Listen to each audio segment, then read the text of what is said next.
Frankie, Karlsson to Pittsburgh was rumored for many months. Sunday it came to fruition. How much better does the addition of Karlsson make the Penguins?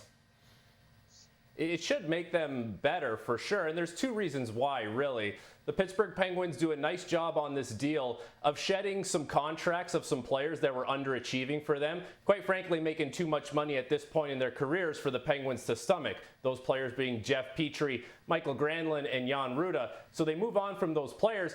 They bring in Erik Karlsson, and essentially what they're doing on the back end is they're going to go quality over quantity. So instead of having two right-shot defensemen, they're going to bank on the fact that Erik Karlsson is not going to be a 100-point player because that's unrealistic to expect that again. But can he be a 70, 80-point player, and can he change the way that D-core looks? It's a very good chance that could happen. The other thing it's going to do here that makes them better is it might put Chris Letang on the second pair, might put Chris Letang on the second power play unit. I'm pretty excited to see what a first power play unit with Sidney Crosby, Erik Karlsson, and Evgeny Malkin can look like.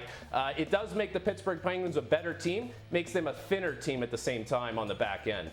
Let's take a bit of a deeper dive into the roster. Here are the Penguins' core four with their age and salary. Karlsson's 33, Crosby is 35, turns 36 on Monday. Malkin is 37, Letang is 36. How would you describe this core four as a group?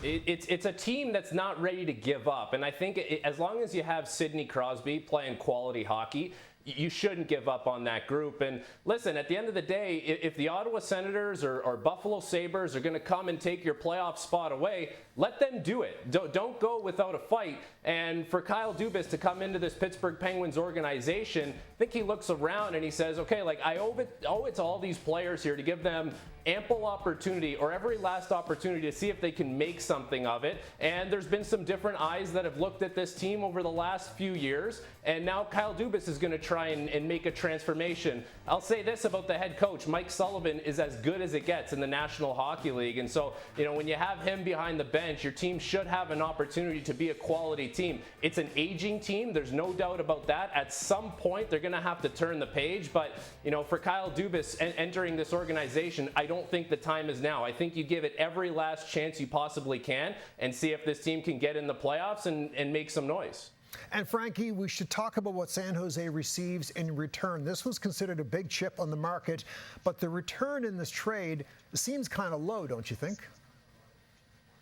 For sure, and it just goes to show you what GMs value the most around the league right now. That's cap space, because you have a Norris defenseman in Erik Karlsson coming off the best year he's ever had. You would think that that's a trade that should shape the future of your organization. Really what it does is Mike Greer retains $1.5 million, and now you're thinking, okay, I got out of Erik Karlsson. Like, that was the incentive here, to get out of the contract and not have to retain as much salary. If San Jose wanted to retain more salary, I'm sure they could have got picks and prospects and more assets like that. But with the salary cap the way it's been, and knowing that the more salary you can shed from players, the more you can shape your roster the way you'd like it in the future, that seems to be the #1 priority. So it does seem thin, but keep in mind that at the same time, the Pittsburgh Penguins are taking a risk here with Erik Karlsson. It's a player who's been injured a lot over his career, and if he's injured again this year, that's going to be big problems for Pittsburgh, and they're going to have 3 more years after this one of that contract to deal with.